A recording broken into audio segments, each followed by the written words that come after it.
सत श्री अकाल दोस्तों, मेरे चैनल स्टडी फॉर जीके च तुहाडा स्वागत है। अज गल करांगे मॉडर्न हिस्ट्री दे chapter governor general of Bengal अते गवर्नर जनरल ऑफ इंडिया दे। ये चैप्टर थ्योरी दे विच होएगा और इस तो पहला अपलोड कीतियां गईयां वीडियोज़ नूं देख लेना।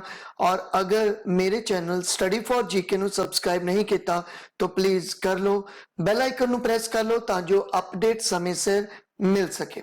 चैप्टर शुरू करने तो पहला मैं इसकी थोड़ी जी भूमिका बनदा। देखो 31 दिसंबर 1600 दे विच ईस्ट इंडिया कंपनी, तुसीं इसदा नाम सुनिया होएगा, जो कि एक इंग्लैंड दी कंपनी सी, इस नूं परमिशन मिलती है इंडिया दे विच ट्रेड करन दी। किहदे वल्लों? तो उस समय इंग्लैंड की जो महारानी सी वो सी एलिजाबेथ। तो एलिजाबेथ वल्लों ईस्ट इंडिया कंपनी नूं व्यापार करन दी परमिशन मिली इंडिया दे विच। ईस्ट इंडिया कंपनी ने कुछ समय लिए व्यापार किया, लेकिन बाद विच इन्हां ने अपना जो एडमिनिस्ट्रेशन सी वो चलाना शुरू किया और इस एडमिनिस्ट्रेशन दे लई इन्हां ने जो 4 डेजिग्नेशन सी वो अपॉइंट किए और चेंज किए।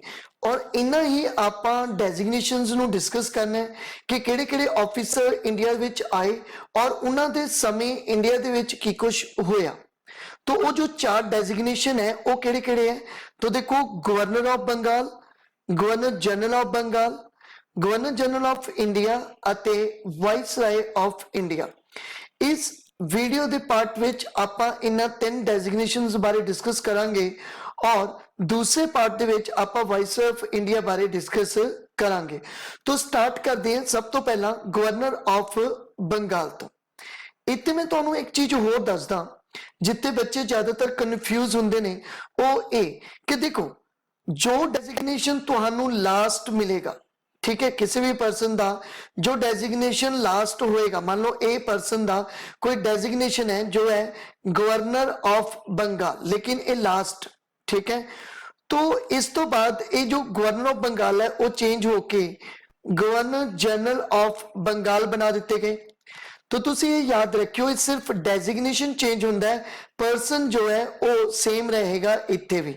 एदा मतलब जो ए ऑफिसर है ए लास्ट गवर्नर ऑफ बंगाल भी सी और first governor general of Bengal भी यही बनया। तो बच्चे इतने बहुत ज्यादा कन्फ्यूज हो जाते हैं, तो इस चीज को थोड़ा जिहा ध्यान च रखना है। तो आप टॉपिक शुरू करते हैं। सब तो पहला गवर्नर ऑफ बंगाल बारे डिस्कस करते हैं। तो देखो, गवर्नर ऑफ बंगाल जो पहला बनया उसका नाम सी रॉबर्ट क्लाइव, ठीक है। अच्छा, रॉबर्ट क्लाइव नूं टाइटल दिता गया एक काफी इंपॉर्टेंट, ये तुसी याद रखना है। तो इसनूं जो टाइटल दिता गया वो है किंग मेकर ऑफ बंगाल। ये क्यों दिता गया किंग मेकर ऑफ बंगाल? क्योंकि इस कोले काफी पावर सी और इस कोले इन्नी ज्यादा पावर सी कि ये बंगाल दा जो सूबेदार बना सकता सी किसी नूं भी, ठीक है। और ये याद रखियो कि उस समय जो बंगाल का सूबेदार बनता सी ये मुगल फैमिली दे विचों ही बनता सी, मतलब ज्यादातर जो मुगल फैमिली दे पर्सन सी उन्हां विचों ही बंगाल का सूबेदार बनता सी। लेकिन हुण तक ये पावर रॉबर्ट क्लाइव कोले आ चुकी सी कि किसी भी पर्सन नूं जिहड़ा सी वो बंगाल का सूबेदार नियुक्त कर सकता सी। हुण ये पावर कित्थों आई तो आपां डिस्कस करांगे। तो सब तो पहला याद रखो कि Robert Clive first governor of Bengal बनया और ए 2 बारी गवर्नर बनता है बंगाल का, 2 टाइम गवर्नर ऑफ बंगाल बनया रॉबर्ट क्लाइव। देखो, पहला 1757 विच जदों के पलासी की लड़ाई हुई, देखो बैटल ऑफ पलासी हुई सी 1757 और उस समय जो बंगाल का गवर्नर सी वो सी रॉबर्ट क्लाइव। लेकिन बाद में ये वापस चला गया और बैटल ऑफ बक्सर 1764 जड़ी हुई, इस तो बाद ये वापस आते हैं और गवर्नर ऑफ बंगाल बनता है। तो इस तरह 2 बारी रॉबर्ट क्लाइव बंगाल का गवर्नर बनया। हुण दोनों लड़ाइयां सी, बैटल ऑफ पलासी और बैटल ऑफ बक्सर, ये दोनों लड़ाइयां ईस्ट इंडिया कंपनी जिहड़ी है वो जित जाती है। और इन्हां दोनों लड़ाइयां नूं जितन तो बाद जो रॉबर्ट क्लाइव है इसने की किया, इसने एक ट्रीटी की, एक संधि की जिसनों असीं बोलते हैं ट्रीटी ऑफ इलाहाबाद, ये 1765 ਦੇ ਵਿੱਚ ਹੋਈ। 1764 ਵਿੱਚ ਬਕਸਰ ਦੀ ਲੜਾਈ ਖਤਮ ਹੁੰਦੀ ਹੈ ਔਰ 1765 ਦੇ ਵਿੱਚ ਇਹ ਟ੍ਰੀਟੀ ਹੁੰਦੀ ਹੈ, ट्रीटी ऑफ इलाहाबाद। अच्छा, ये ट्रीटी किस किस दे विच हुई? तो याद रखियो रॉबर्ट क्लाइव अते शाह आलम दे नाल ये ट्रीटी हुई। शाह आलम कौन? तो उस समय जो मुगल अंपायर सी दिल्ली दा, ठीक है, तो दिल्ली का मुगल अंपायर शाह आलम दे नाल एक ट्रीटी हुंदी है Robert Clive the, treaty of Allahabad. और इस ट्रीटी दे अंडर ही एक ड्यूल गवर्नमेंट की स्थापना कर दी जाती है। Dual government was established in Bengal. एक क्वेश्चन पिछे पीटेट दे विच पूछा गया सीगा कि ड्यूल गवर्नमेंट सब तो पहला कित्थे आई? तो वह आई बंगाल दे विच। तो इस treaty they under, treaty of Allahabad they under dual government की स्थापना की गई रॉबर्ट क्लाइव वालों। ये ड्यूल गवर्नमेंट की सी? देखो, दूरी शासन व्यवस्था की अगर मैं गल करा तो इस दूरी शासन व्यवस्था के अंडर जो एडमिनिस्ट्रेशन का काम अते रेवेन्यू का जो टैक्स का काम सीगा, ये ईस्ट इंडिया कंपनी के अंडर चला गया और जिन्ना भी जुडिशरी काम सीगा वो राज्यों के अंडर ही रहा। तो मतलब जो जुडिशरी का काम है, जो न्याय का काम है, ये राजे यूज करनगे और जो एडमिन और रेवेन्यू का काम है ये किया जाएगा रॉबर्ट क्लाइव या कह लो कि ईस्ट इंडिया कंपनी वालों ये काम किया जाएगा। और इसे नूं ही बोलिया गया ड्यूल गवर्नमेंट। इस तरह रॉबर्ट क्लाइव जो है वो इंडिया दे विच 2 बारी गवर्नर ऑफ बंगाल बनता है और वापस चला जाता है। और वापस जाके एक कुछ समय बाद कहते हैं कि इसने फिर सुसाइड जिहड़ा सी वो कर लिया सीगा। अगे चलते हैं तो इत्थे आपां सिर्फ एक डेजिग्नेशन पढ़िया गवर्नर ऑफ बंगाल। तो गवर्नर ऑफ बंगाल दे विच सिर्फ आपां एक डेजिग्नेशन ही पढ़ते हैं क्योंकि उस तो बाद आपां गवर्नर जनरल ऑफ बंगाल बारे डिस्कस करते हैं क्योंकि इंपॉर्टेंट ये है, ठीक है। तो हुण आपां गल करते हैं गवर्नर जनरल ऑफ बंगाल। तो फर्स्ट जो गवर्नर जनरल ऑफ बंगाल सी वो सी वॉन हेस्टिंग। तो इसका टाइम पीरियड तुसी याद रख सकते हो 1772 तो लैके 1785 तक जो सी वॉन हेस्टिंग बंगाल दा गवर्नर जनरल बन के रहा। तो इत्थे मैं तुहानू ये भी दस्सिया सी कि जो फर्स्ट है वो लास्ट होएगा। तो इहदा मतलब अगर first governor general of Bengal है वॉन हेस्टिंग तो लास्ट गवर्नर ऑफ बंगाल भी कौन होएगा? तो वो भी होएगा वॉन हेस्टिंग। हुण इस दे समय इंडिया दे विच की कुछ होया उसकी आपां गल करते हैं। तो देखो वॉन हेस्टिंग दे समय सब तो पहला एक रेगुलेटिंग एक्ट पास किया गया, ठीक है। 1773 के अंडर एक रेगुलेटिंग एक्ट पास किया गया और इस रेगुलेटिंग एक्ट के अंडर जो ड्यूल गवर्नमेंट की स्थापना की सी ये खत्म कर दी गई। और ड्यूल गवर्नमेंट की स्थापना कदों हुई? तो ट्रीटी हुई सी इलाहाबाद की, उसके अंडर रॉबर्ट क्लाइव ने की। लेकिन इत्थे जो रेगुलेटिंग एक्ट आया 1773 का, इस एक्ट के अंडर जो ड्यूल गवर्नमेंट है उसनू खत्म कर दिता गया। तो इसनू खत्म किया गया तो की होया? देखो आप ड्यूल गवर्नमेंट पढ़िया तो ड्यूल गवर्नमेंट विच आपां की पढ़िया? ड्यूल गवर्नमेंट विच पढ़िया कि जो ईस्ट इंडिया कंपनी है ये एडमिन दा काम अते रेवेन्यू दा काम करना शुरू कर दिया, जदों के जुडिशरी दा काम कौन करेगा? जुडिशरी दा काम कर रहा सीगा राजे, रूलर्स कर रहे थे। लेकिन इत्थे की होया इस रेगुलेटिंग एक्ट दे अंडर जो जुडिशरी दा काम सी ये भी ईस्ट इंडिया कंपनी दे अंडर चला गया। तो इत्थे ड्यूल गवर्नमेंट जिहड़ी है वो खत्म की गई। लेकिन एक प्रॉब्लम की आई कि जो एक जुडिशरी का काम ईस्ट इंडिया कंपनी ने करना सी तो ईस्ट इंडिया कंपनी कोई दरबार ला के फरियाद सुनेगी नहीं। तो फिर ईस्ट इंडिया कंपनी जुडिशरी का काम करेगी किवें? तो इसनू चाहिदी सी एक कोर्ट और वो कोर्ट स्थापित की गई पहले कलकत्ते दे विच। तो इस रेगुलेटिंग एक्ट दे अंडर ही जो सुप्रीम कोर्ट है उसकी स्थापना की गई कलकत्ते दे विच 1774 दे विच। देखो अगर क्वेश्चन पूछ लैन कि किस एक्ट दे अंडर की गई तो वो है 1773 दे रेगुलेटिंग एक्ट दे अंडर। लेकिन अगर नॉर्मल डेट पूछन तो 1774 दे समय जो सी कलकत्ते दे विच ए सुप्रीम कोर्ट की स्थापना की गई सी। अच्छा कलकत्ते दे विच ए जो की गई सी स्थापना ए विलियम फोर्ट एक किला सी विलियम नाम दा उत्थे ए स्थापना की गई सी। और इसके जो जज सी ये तुसी याद रख सकते हो ये टोटल 4 जज सी जिदे विच एक मेन जज सी और 3 अदर जज सीगे। जेड़ा मेन जज सी जो एक मेन जज सी उसका नाम सी LJ MP, ठीक है एमपे, और जो अदर 3 जज सी वो सी हाइड, लमिस्टर एंड चैंबर। तो ये 3 ਜਿਹੜੇ ਸੀ अदर जज ਸੀ उस समय। तो इन्नी डिटेल तुसी याद होगी। अगे चलते हैं। तो देखो वॉन हेस्टिंग के समय उस तो बाद की होया, एक न्यूज़पेपर छपदा है, फर्स्ट न्यूज़पेपर बंगाल गजट भी वॉन हेस्टिंग के समय ही छपया। 1780 ਦੇ ਵਿੱਚ ਇਹ न्यूज़पेपर आंदा है, इंग्लिश न्यूज़पेपर सी, और इसके संस्थापक सन जेम्स हिकी। ये काफी इंपॉर्टेंट क्वेश्चन है और पूछा गया है कि पहला न्यूज़पेपर केड़ा सी। तो फर्स्ट न्यूज़पेपर सीगा बंगाल गैजेट, और ये जेम्स हिकी वालों जो सी ਉਹ प्रकाशित किया गया सी। देखो वॉन हेस्टिंग ਨੂੰ काफी शौक सी बुक्स पढ़न दा। ਕਿਹੜੀਆਂ बुक्स पढ़न दा? तो ज्यादातर इंडियन बुक्स है, और लेकिन ये लिखिया जांदियां सी संस्कृत दे विच, ठीक है। तो इस करके ही एक सोसाइटी की स्थापना की गई सी जिसनों बोलते ने एशियाटिक सोसाइटी। तो वॉन हेस्टिंग के समय एक एशियाटिक सोसाइटी की स्थापना की गई सी बंगाल दे विच 1784 दे विच, और इसनों जो स्थापना करवाई गई सी वो करवाई सी विलियम जॉन्स वालों, और इहदे जो फाउंडर मैंबरां दे विचों एक मैंबर सी चार्ल्स विल्कन, और इन्हां चार्ल्स विल्कन्स ने ही अगे चल के गीता नूं भी इंग्लिश विच कन्वर्ट किया सी। तो पहली बुक जो संस्कृत की कन्वर्ट की गई गीता किसके अंडर की गई? चार्ल्स विल्कन दे अंडर की गई। और वॉन हेस्टिंग के समय ही एक एशियाटिक सोसाइटी की स्थापना भी की गई, ताकि जिन्ना भी संस्कृत का काम है, जो इंपॉर्टेंट काम है संस्कृत का, उसनों कन्वर्ट किया जा सके। उस तो बाद देखो वॉन हेस्टिंग की गल कर रहे हैं, तो अपने को पता है कि गवर्नर ऑफ बंगाल जिहड़ा है इसनों रिप्लेस कर दिता गया सी किहदे विच? गवर्नर जनरल ऑफ बंगाल दे विच। और अगर गल करिए first governor general of Bengal कौन बनया, तो वॉन हेस्टिंग। और अगर आ जाएगा कि लास्ट गवर्नर ऑफ बंगाल कौन बनया, तो वह भी वॉन हेस्टिंग बनया। तो इन्नी डिटेल वॉन हेस्टिंग की तुसी याद रखनी है। आगे चलते हैं। बाद आप गल करते हैं गवर्नर जनरल ऑफ बंगाल के अंडर ही लॉर्ड कॉर्नवालिस थी। देखो लॉर्ड कॉर्नवालिस का टाइम पीरियड याद रखो 1786 तो लैके 1793 तक का इसका टाइम पीरियड रहा। और लॉर्ड कॉर्नवालिस के समय की होया? देखो लॉर्ड कॉर्नवालिस के समय सब तो पहला तो गल करांगे सिविल सर्विस की, क्योंकि लॉर्ड कॉर्नवालिस के समय ही सिविल सर्विस की जी प्रीख्या है वो शुरू होती है, ठीक है।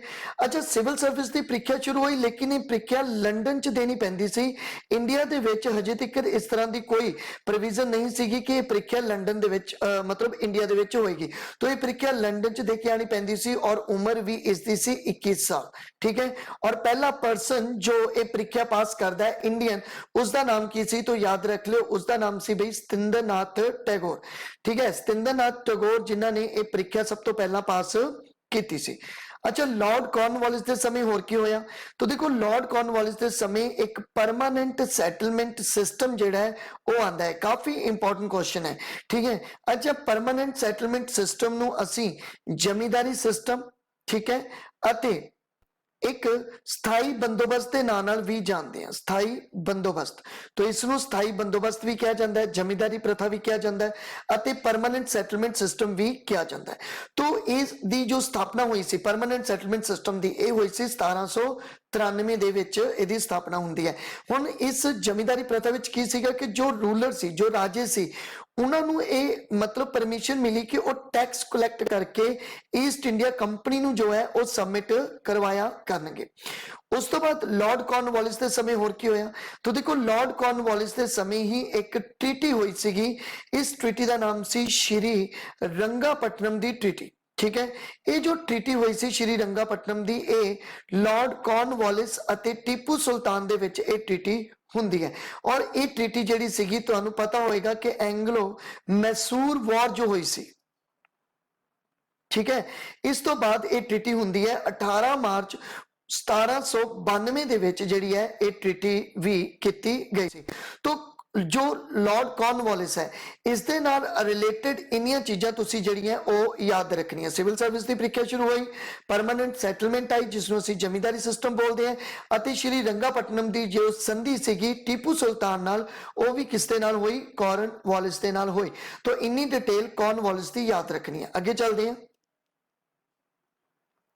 उस तो बाद ਗਵਰਨਰ ਜਨਰਲ ਆਫ ਬੰਗਾਲ ਦੇ ਅੰਡਰ ਹੀ ਆਪਾਂ ਡਿਸਕਸ ਕਰਾਂਗੇ ਲਾਰਡ ਵੈਲਜ਼ਲੀ ਦੇ। ਇਹ ਵੀ ਕਾਫੀ ਇੰਪੋਰਟੈਂਟ ਕੁਐਸਚਨ ਬਣਦਾ ਇਹਨਾਂ ਤੇ। ਤੋਂ 1798 ਤੋਂ ਲੈ ਕੇ 1805 ਤੱਕ ਲਾਰਡ ਵੈਲਜ਼ਲੀ ਜਿਹੜੇ ਸੀ ਉਹ ਗਵਰਨਰ ਜਨਰਲ ਆਫ ਬੰਗਾਲ ਰਹੇ। ਦੇਖੋ ਇਸ ਦੇ ਸਮੇਂ ਕੀ ਹੋਇਆ, ਇਸ ਦੇ ਸਮੇਂ ਜੋ ਇੱਕ ਅਲਾਈਅੰਸ ਹੋਇਆ, ਇੱਕ ਟ੍ਰੀਟੀ ਹੋਈ ਜਿਸ ਨੂੰ ਅਸੀਂ ਬੋਲਦੇ ਹਾਂ ਸਬਸਾਈਡਰੀ ਅਲਾਈਅੰਸ ਸਿਸਟਮ। ठीक है, इस 1798 ਦੇ ਵਿੱਚ ਇਹ ਸਬਸਾਈਡਰੀ ਅਲਾਈਅੰਸ ਸਿਸਟਮ ਆਇਆ ਹੈ ਜਿਸ ਨੂੰ ਤੁਸੀਂ ਸੁਣਿਆ ਹੋਵੇਗਾ ਸਹਾਇਕ ਸੰਧੀ ਦੇ ਨਾਮ ਨਾਲ। ਤੋਂ ਇੱਕ ਸਹਾਇਕ ਸੰਧੀ ਹੋਈ ਸੀਗੀ, ਠੀਕ ਹੈ, ਔਰ ਇਹ ਸਹਾਇਕ ਸੰਧੀ ਲਾਰਡ ਵੈਲਜ਼ਲੀ ਹੀ ਲੈ ਕੇ ਆਏ ਸੀ 1798 ਦੇ ਵਿੱਚ। ਐਕਚੁਅਲ ਦੇ ਵਿੱਚ ਕੀ ਹੁੰਦਾ ਸੀਗਾ ਕਿ ਲਾਰਡ ਵੈਲਜ਼ਲੀ ਦੇ ਸਮੇਂ ਜੋ ਰਾਜੇ ਸੀ, ਜੋ ਕਿੰਗ ਸੀ, ਇਹ ਆਪਸ ਵਿੱਚ ਹੀ ਲੜਦੇ ਰਹਿੰਦੇ ਸੀਗੇ। ਸਪੋਜ਼ ਕਰੋ ਕਿ ए ਰਾਜਾ ਹੈ ਔਰ B ਰਾਜਾ, ਔਰ ਉਹ ਆਪਸ ਵਿੱਚ ਹੀ ਲੜਦੇ ਪਏ ਹੈ। ਤਾਂ ਲਾਰਡ ਵੈਲਜ਼ਲੀ ਨੇ ਕੀ ਕੀਤਾ, A ਨੂੰ ਅਤੇ B ਦੋਨਾਂ ਨੂੰ ਹੀ ਜੋ ਇੰਗਲਿਸ਼ ਆਰਮੀ ਸੀਗੀ ਉਸ ਦੀ ਆਫਰ ਕੀਤੀ ਕਿ ਇੰਗਲਿਸ਼ ਆਰਮੀ ਜਿਹੜੀ ਹੈ ਉਹ ਤੁਸੀਂ ਰੱਖ ਲਓ ਔਰ ਅਸੀਂ ਵਾਅਦਾ ਕਰਦੇ ਹਾਂ ਕਿ ਨਾ ਤਾਂ ਇਹ B ਤੇ ਅਟੈਕ ਕਰੇਗਾ ਨਾ B A ਤੇ ਅਟੈਕ ਕਰੇਗਾ। तो इस तरह की जी एक संधि हुई, ठीक है, राज्यों के नाल संधि की गई तां जो मतलब ये लड़ाई टल जाए। लेकिन मेन काम की सीगा कि जो इंग्लिश आर्मी है, ठीक है, जो इंग्लिश सैन है वो इंडिया दे विच आ जाए और उसका जो खर्चा है वो अंग्रेजा ते ना पवे। तो यही सी सबसाइडरी अलायंस सिस्टम जो कि 1798 दे विच लॉर्ड वेल्जली लेके आया। इंपॉर्टेंट गल ये है कि क्वेश्चन तुहानू ये पूछते ने कि इस सबसाइडरी अलायंस सिस्टम ते सब तो पहला साइन किन्ना ने कीते, ठीक है। तो याद रखियो सब तो पहला जो इस सबसाइडरी अलायंस सिस्टम ते साइन होए सीगे ये कीते सी निजाम ऑफ हैदराबाद ने। मतलब हैदराबाद दी जो रूलर सी, जो राजे सी, उन्होंने सब तो पहला साइन किए और हैदराबाद दे रूलर्स नू ही निजाम दे नाम नाल जानिया जाता है। तो लॉर्ड वेल्जली दे समय की होया, सबसाइडरी अलायंस सिस्टम आया और इस अलायंस सिस्टम ते सब तो पहला साइन किए सीगे निजाम ऑफ हैदराबाद ने। तो आगे चलते हैं। उस तो बाद आपां गल करते हैं गवर्नर जनरल ऑफ बंगाल दे अंडर ही सर जॉर्ज बरलो दी। देखो सर जॉर्ज बरलो बारे बहुत घट पढ़िया जाता, लेकिन सर जॉर्ज बरलो दे समय काफी इंपॉर्टेंट गल हुई सी। टाइम पीरियड 1805 तो लेके 1807 तक दा रहा। देखो आपां हमेशा ही 1857 दी जो सैनिक विद्रोह की गल की है, सैनिक विद्रोह मुटिनी ऑफ सिपाही की गल की है। लेकिन देखो एक इस तरह का ही सैनिक विद्रोह जिहड़ा सी वो बरलो दे समय होया सी जिसनू बोलते ने मुटिनी ऑफ सिपाही, ठीक है। और ये मुटिनी ऑफ सिपाही जो सैनिक विद्रोह होया सी ये 1806 दे विच होया सी, ठीक है। और विलौर दे विच होया सी और विलौर नाम दा एरिया तमिलनाडु दे विच। तो 1857 तो पहला भी, ठीक है, एक सैनिक विद्रोह हो चुकिया सी किदे समय, जॉर्ज बरलो दे समय होया। और ये भी जो सी ड्रेस कोड नू लेके होया, क्योंकि 1857 दे विद्रोह दा भी एक कारण ये सीगा कि सैनिकां नू जिहड़ा सी उन्हां दे जो ड्रेस सीगी उहदे लई प्रॉब्लम हुंदी सीगी, क्योंकि कुछ पर्सनस जिहड़े सीगे वो सिख सी और उन्हां नू पगड़ी नहीं बन्नण दित्ती जांदी सी, कुछ पर्सन हिंदू सी उन्हां नू जनेऊ नहीं पा दित्ता जांदा सी। तो इस तरह की प्रॉब्लम करके एक 1857 का विद्रोह होया। और इसे तरह का विद्रोह एक बहुत पहला 1806 दे विच बरलो दे समय हो चुकिया सी ड्रेस कोड नू लैके विलोर दे विच। और ये विलोर नाम का जो एरिया है तमिलनाडु दे विच। इन्नी डिटेल तुसी सर जॉर्ज बरलो दी याद रख सकते हो। अगे चलते हैं। उस तो बाद आपां गल करते हैं गवर्नर जनरल ऑफ बंगाल दे अंडर ही लॉर्ड मिंटो दी। देखो लॉर्ड मिंटो 1 की गल करा तो 1807 तो लैके 1813 तक का इसका टाइम पीरियड रहता है। इंपॉर्टेंट गल ये हुई कि लॉर्ड मिंटो के समय एक 1813 का चार्टर एक्ट आता है, ठीक है। और इस 1813 के चार्टर एक्ट के अंडर ही जो ईस्ट इंडिया कंपनी की ट्रेडिंग मोनोपली सी वो खत्म कर दी गई। एक्चुअल दे विच इंग्लैंड की इको एक कंपनी सी जिसनों परमिशन मिली हुई सी कि इंडिया नाल व्यापार कर सकती है, तो वो सी ईस्ट इंडिया कंपनी। लेकिन इस 1813 के चार्टर एक्ट के अंडर ये जो ईस्ट इंडिया कंपनी की ट्रेडिंग मोनोपली सी ये खत्म कर दी गई। लेकिन देखो काफी पुरानी कंपनी सी, ओल्ड कंपनी सी, इस करके इस नू दो प्रोडक्ट दा एकाधिकार जिहड़ा सी ओ दिता गया, टी अते ओपीएम। ये कह दिता गया कि टी अते ओपीएम दा जिहड़ा ट्रेड है वो East India Company as a monopoly कर सकती है, किदे नाल, विद ਚਾਈਨਾ ਨਾਲ, ਲੇਕਿਨ ਬਾਕੀ ਪ੍ਰੋਡਕਟਸ ਦਾ ਜੋ ਵਪਾਰ ਸੀ ਉਹ as a monopoly East India company ਦਾ ਹੁਣ ਬੰਦ ਹੋ ਗਿਆ ਸੀ। तो ਲਾਰਡ ਮਿੰਟੋ ਦੇ ਸਮੇਂ ਇੱਕ ਤਾਂ ਇਹ ਚੀਜ਼ ਹੋਈ, ਦੂਜੀ ਕੀ ਹੋਈ, ਦੇਖੋ ਲਾਰਡ ਮਿੰਟੋ ਨੇ ਕੀ ਕੀਤਾ, 1 ਲੱਖ ਰੁਪਇਆ ਐਜੂਕੇਸ਼ਨ ਤੇ ਖਰਚ ਕਰਨ ਦਾ ਪ੍ਰੋਮਿਸ ਕੀਤਾ, ਲੇਕਿਨ ਇਹ ਕਦੇ ਵੀ ਪੂਰਾ ਨਹੀਂ ਹੋ ਸਕਿਆ ਸੀ। तो ਤੁਸੀਂ ਇਹ ਯਾਦ ਰੱਖ ਸਕਦੇ ਹੋ। ਔਰ ਇੰਪੋਰਟੈਂਟ ਗੱਲ, ਲਾਰਡ ਮਿੰਟੋ ਦੇ ਸਮੇਂ ਇੱਕ ਟ੍ਰੀਟੀ ਹੁੰਦੀ ਹੈ ਜਿਸ ਨੂੰ ਬੋਲਦੇ ਨੇ ਟ੍ਰੀਟੀ ਆਫ ਅੰਮ੍ਰਿਤਸਰ। ਦੇਖੋ 1809 ਦੇ ਵਿੱਚ ਇਹ ਟ੍ਰੀਟੀ ਹੋਈ, ਔਰ ਇਹ ਟ੍ਰੀਟੀ ਹੋਈ ਸੀ ਮਹਾਰਾਜਾ ਰਣਜੀਤ ਸਿੰਘ ਅਤੇ ਮੈਟਕੈਫ ਦੇ ਨਾਲ। ਦੇਖੋ ਮੈਟਕੈਫ ਅਤੇ ਮਹਾਰਾਜਾ ਰਣਜੀਤ ਸਿੰਘ ਦੇ ਨਾਲ ਇਹ ਸੰਧੀ ਹੋਈ, ਔਰ ਇਹ ਸੰਧੀ 1809 ਹੋਈ। ਲੇਕਿਨ ਅਗਰ ਪੁੱਛ ਲਿਆ ਕਿਹਦੇ ਸਮੇਂ ਹੋਈ, ਤਾਂ ਇਹ ਹੋਈ ਮਿੰਟੋ 1 ਦੇ ਸਮੇਂ। तो इन्नी डिटेल लॉर्ड मिंटो दी तुसी याद रख सकते हो। की कुछ होया, लॉर्ड मिंटो दे समय एक चार्ट एक्ट आया 1813 जिस दे अंदर ट्रेडिंग मोनोपली खत्म की गई, लेकिन इस नु टी अते ओपीयम, अच्छा ओपीयम अफीम, तो अफीम दा व्यापार अते टी दा व्यापार as a monopoly East India Company कर सकती है। उस तो बाद 1 लाख रुपया एजुकेशन ते खर्च करने का वादा किया मिंटो 1 ने, लेकिन वो कदे भी पूरा नहीं होया। उस तो बाद मिंटो 1 दे समय अमृतसर दी एक संधि हुई 1809 दे विच, और इस संधि महाराजा रणजीत सिंह ਅਤੇ ਮੈਟਕੈਫ ਦੇ ਨਾਲ ਕੀਤੀ ਗਈ ਸੀ। तो इस तो बाद अगे चलते हैं। तो इस तो बाद गल करांगे गवर्नर जनरल ऑफ बंगाल ਦੇ अंडर ही लॉर्ड ਹੈਸਟਿੰਗ ਦੀ। देखो 1813 ਤੋਂ ਲੈ ਕੇ 23 ਤੱਕ ਜਿਹੜੇ ਸੀ ਗਵਰਨਰ ਜਨਰਲ ਆਫ ਬੰਗਾਲ ਰਿਹਾ ਲਾਰਡ ਹੈਸਟਿੰਗ। तो ਇਸ ਦੇ ਸਮੇਂ ਕੀ ਹੋਇਆ, ਦੇਖੋ ਇਸ ਦੇ ਸਮੇਂ ਇੱਕ ਰਵਾਇਤਵਾੜੀ ਸਿਸਟਮ ਲੈ ਕੇ ਆਂਦਾ ਗਿਆ। ठीक है, 1820 ਦੇ ਵਿੱਚ ਇਹ ਸਿਸਟਮ ਆਂਦਾ ਹੈ, ਔਰ ਇਸ ਸਿਸਟਮ ਨੂੰ ਜਿਹੜਾ ਸੀ ਲੈ ਕੇ ਆਂਦਾ ਸੀ ਹੈਨਰੀ ਮੁਨਰੋ ਨੇ। ਇਸ ਕਰਕੇ ਇਸ ਨੂੰ ਮੁਨਰੋ ਸਿਸਟਮ ਦੇ ਨਾਂ ਨਾਲ ਵੀ ਜਾਣਿਆ ਜਾਂਦਾ ਹੈ। ਮੁਨਰੋ ਸਿਸਟਮ ਦੇ ਨਾਂ ਨਾਲ ਵੀ ਇਸ ਨੂੰ ਜਾਣਿਆ ਜਾਂਦਾ ਹੈ। ਰਵਾਇਤਵਾੜੀ ਸਿਸਟਮ ਨੂੰ ਆਇਆ ਕਦੋਂ, 1820 ਦੇ ਵਿੱਚ ਆਇਆ। ਔਰ ਇਸ ਦੇ ਵਿੱਚ ਕੀ ਸੀ, ਦੇਖੋ ਰਵਾਇਤਵਾੜੀ ਸਿਸਟਮ ਦੇ ਵਿੱਚ ਸੀਗਾ ਕਿ ਜਿੰਨਾ ਵੀ ਟੈਕਸ ਰੈਵਨਿਊ ਸੀਗਾ ਹੁਣ East India company direct collect ਕਰੇਗੀ। ठीक है, मतलब डायरेक्ट टैक्स जेड़ा सीगा किसानां तो कलैक्ट किया जान लग गया किस दे अंडर, रवायतवाड़ी सिस्टम दे अंडर। और अगर गल करिए इस रवायतवाड़ी सिस्टम दे अंडर ड्राई लैंड तो 50% टैक्स और एग्रीकल्चर लैंड तो 60% जो टैक्स सीगा वो कलैक्ट किया जान लग गया। इस तो पहला आपां एक जमींदारी सिस्टम पढ़ चुके हैं, और दूसरा आपां रवायतवाड़ी सिस्टम पढ़ चुके हैं। रवायतवाड़ी सिस्टम भी काफी इंपॉर्टेंट है, लेकिन ये सिस्टम छेती ही जेड़ा सीगा वो फेल्ड रहा और ये चेंज कर दिता गया सीगा। तो इन्नी डिटेल लॉर्ड हेस्टिंग बारे आपां नूं पता होनी चाहिए। अगे चलते हैं। लॉर्ड हेस्टिंग तो बाद अगे गल करते हैं गवर्नर जनरल ऑफ इंडिया दी। हुण तक आपां गवर्नर ऑफ बंगाल अते गवर्नर जनरल ऑफ बंगाल जिहड़े है वो पढ़े। तो हुण आपां पढ़न जा रहे हैं गवर्नर जनरल ऑफ इंडिया। तो पहले governor general of India William Bentinck 1828 तो लैके 1835 तक इन्हां दा टाइम पीरियड रहा। ठीक है, और देखो अगर ये first governor general of India है, इहदा मतलब ये last governor general of Bengal जिहड़े है वो बनणगे। ठीक है, ओके।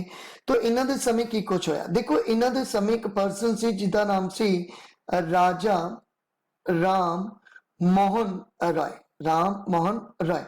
तो इन्होंने एक 1828 दे विच ब्रह्मो समाज की स्थापना की, और इस ब्रह्मो समाज के अंडर इन्होंने सती प्रथा को खत्म करने की कोशिश की, और काफी जोर पाया कि विलियम बेंटिक कानूनी तौर पर इस सती प्रथा को खत्म करे। तो विलियम बेंटिक ने 1829 विच फिर सती प्रैक्टिस नूं जिहड़ा सी ओह कानूनी तौर पर बंद करता सी। तो याद रखना विलियम बेंटिक के समय सती प्रैक्टिस नूं कानूनी तौर पर खत्म किया गया 1829 विच। और उस तो बाद देखो एक ठग्गां दी प्रथा भी काफी चलती सी, तो इस ठग्गां दी प्रथा नूं भी खत्म किया गया 1830 दे विच। विलियम बेंटिक के समय ही महलवाड़ी सिस्टम आया। देखो आपां 3 सिस्टम पढ़े, ठीक है, जमींदारी प्रथा पढ़ी, रवायतवाड़ी सिस्टम पढ़िया और महलवाड़ी सिस्टम। तो महलवाड़ी सिस्टम 1833 दे विच आंदा है विलियम बेंटिक दे समय। उस तो बाद इंग्लिश नूं ऑफिशियल लैंग्वेज डिक्लेयर किया गया 1835 दे विच। लॉर्ड विलियम बेंटिक दे ही समय इंग्लिश नूं ऑफिशियल लैंग्वेज भी जिहड़ा सी ओह बनाया गया सी। ਉਸ ਤੋਂ ਬਾਅਦ ਚਾਰਟਰ ਐਕਟ 1833 ਲੈ ਕੇ ਆਂਦਾ ਵਿਲੀਅਮ ਬੈਂਟਿਕ ਨੇ। ਐਕਚੁਅਲ ਦੇ ਵਿੱਚ ਚਾਰਟਰ ਐਕਟ 1813 ਮਿੰਟੋ ਦੇ ਸਮੇਂ ਕੀ ਹੋਇਆ ਸੀ ਕਿ ਈਸਟ ਇੰਡੀਆ ਕੰਪਨੀ ਨੂੰ ਦੋ ਪ੍ਰੋਡਕਟ ਦਿੱਤੇ ਸੀ, ਤੋਂ ਇੱਥੇ ਇਹ ਦੋ ਪ੍ਰੋਡਕਟ ਵੀ ਜਿਹੜੇ ਸੀਗੇ ਉਹ ਖਤਮ ਕਰ ਦਿੱਤੇ ਗਏ। ਇਹਦਾ ਮਤਲਬ ਚਾਰਟਰ ਐਕਟ 1833 ਦੇ ਅੰਡਰ ਜੋ ਟ੍ਰੇਡਿੰਗ ਮੋਨੋਪੋਲੀ ਸੀ ਕੰਪਲੀਟਲੀ ਖਤਮ ਕਰ ਦਿੱਤੀ ਗਈ ईस्ट इंडिया कंपनी दी। तो ईस्ट इंडिया कंपनी दी टोटल मोनोपोली खत्म की 1833 दे अंडर किदे समय विलियम बेंटिक दे समय, और गवर्नर जनरल ऑफ बंगाल मैं तुहानू दस ही चुके कि उसनू रिप्लेस कर दिता गया सी गवर्नर जनरल ऑफ इंडिया विच। तो इन्नी डिटेल विलियम बेंटिक दी याद रखनी है। सती प्रैक्टिस नू खत्म किया, ठीक है, ठग्गां दी प्रथा नू खत्म किया, महलवाड़ी सिस्टम विलियम बेंटिक दे समय आया, इंग्लिश नू ऑफिशियल लैंग्वेज डिक्लेयर किया गया और चार्टर एक्ट 1833 दे अंडर जो ईस्ट इंडिया कंपनी दी मोनोपोली सी उसनू टोटल ही खत्म किया गया सी विलियम बेंटिक दे समय। तो इन्नी डिटेल विलियम बेंटिक दी याद रखनी है। अगे चलते हैं। उस तो बाद आ जाता है गवर्नर जनरल ऑफ इंडिया दे अंडर ही आपां पढ़ांगे लॉर्ड चार्लस मैटकैफ। देखो जो मैटकैफ है इसका टाइम पीरियड है 1835 तो लैके 1836, 1 ईयर ही ये ईस्ट इंडिया कंपनी दे अंडर जो सीगे इंडिया दे गवर्नर जनरल बने। तो होया कि देखो इन्हां दे समय मैटकैफ दे समय एक वर्नेकुलर प्रेस सी और इन्हां ने उस प्रेस ते एक एक्ट लेके आंदा। अच्छा, वर्नेकुलर दा मतलब हुंदा है अपनी भाषा दे विच, और प्रेस मतलब आपको पता ही है कि अखबार हो गया, ठीक है। तो एक हिंदी अखबार अगर प्रकाशित होंदा है तो इसते ईस्ट इंडिया कंपनी ने जो सी ओ रिस्ट्रिक्शंस ला रखियां सी, लेकिन मैटकैफ दे आउण तो बाद ये जो रिस्ट्रिक्शंस सी की कर दित्तियां गईयां, रिमूव कर दित्तियां गईयां, हटा दित्तियां गईयां। तो मैटकैफ ने 1835 विच एक वर्निकुलर प्रेस एक्ट पास करवाया। इस दे अंडर जिन्नियां भी रिस्ट्रिक्शंस सीगियां वो सारियां की कर दित्तियां गईयां, रिमूव कर दित्तियां गईयां 1835 दे अंडर। लेकिन ये जो ईस्ट इंडिया कंपनी के खिलाफ काम सी, इस करके एक साल दे अंडर अंडर ही जो इंडिया का गवर्नर जनरल सी मैटकैफ उसनू वापस बुला लिया गया। लेकिन इंडिया दे विच ये अपना नाम बनाने दे विच काफी सक्सेसफुल रहे, क्योंकि इन्हां नू इंडिया विच लिबरेटर ऑफ प्रेस इंडिया दे नाम नाल जानिया जान लग्या। तो अगर पूछ लिया गया कि लिबरेटर ऑफ प्रेस इंडिया किनू कहा जाता है, मैटकैफ नू कहा जाता है। और वर्निकुलर प्रेस एक्ट जिहड़ा सी वो कौन लेके आया, वो भी मैटकैफ लेके आया। तो इन्नी डिटेल इसकी याद रखनी है। अगे चलते हैं। उस तो बाद गवर्नर जनरल ऑफ इंडिया के अंडर ही आप पढ़ांगे लॉर्ड ऑकलैंड। देखो लॉर्ड ऑकलैंड के समय की होया, 1836 तो 42 तक इसका टाइम पीरियड है। और लॉर्ड ऑकलैंड के समय एंग्लो अफगान वॉर आई। देखो इंडिया नू तां एक कवर कर चुके सी, लेकिन हुण इन्हां नू लगदा सी कि क्यों ना असी अफगानिस्तान नू कैप्चर करिए। लेकिन अफगानिस्तान काफी ऊंचाई ते सी, पहाड़ी इलाका सी, ऊंचाई ते सी। इस करके जो ये एंग्लो अफगान वॉर हुई 1839 तो 42 तक, इस लड़ाई दे विच जो अंग्रेज सी उन्हां दी हार हुंदी है, ठीक है। तो अंग्रेज जेडे सीगे वो हार जाते हैं, जिस करके ऑकलैंड दी काफी इंसल्ट भी हुंदी है। इस करके इस लड़ाई नू जेड़ा सी वो ऑकलैंड फुली भी बोलिया जाता है, ठीक है, कि ऑकलैंड दा मूर्खतापूर्ण कम सी इस लड़ाई नू करना, क्योंकि ये लड़ाई दे विच जो अंग्रेज सी वो बुरी तरह इस लड़ाई नू हारे सी। इस करके एंग्लो अफगान वार नू ही जेड़ा हैगा वो नाम दिता गया ऑकलैंड फुली। तुसी याद रख सकते हो कि एंग्लो अफगान वार कदों हुई, 1839 तो 42 दे विच हुई। और इस लड़ाई दे विच किसदी हार हुई, अंग्रेजां दी हार हुई, ठीक है। तो इन्नी डिटेल इस क्वेश्चन की तुसी याद रख लो। तो thank you for watching. Please मेरे चैनल स्टडी फॉर जीके नू सब्सक्राइब कर लो, बेल आइकन नू प्रेस कर लो ताकि अपडेट समय से मिल सके। और इस सीरीज दी वीडियोस नू देखने लिए मेरे नाल जुड़े रहो। तो थैंक यू।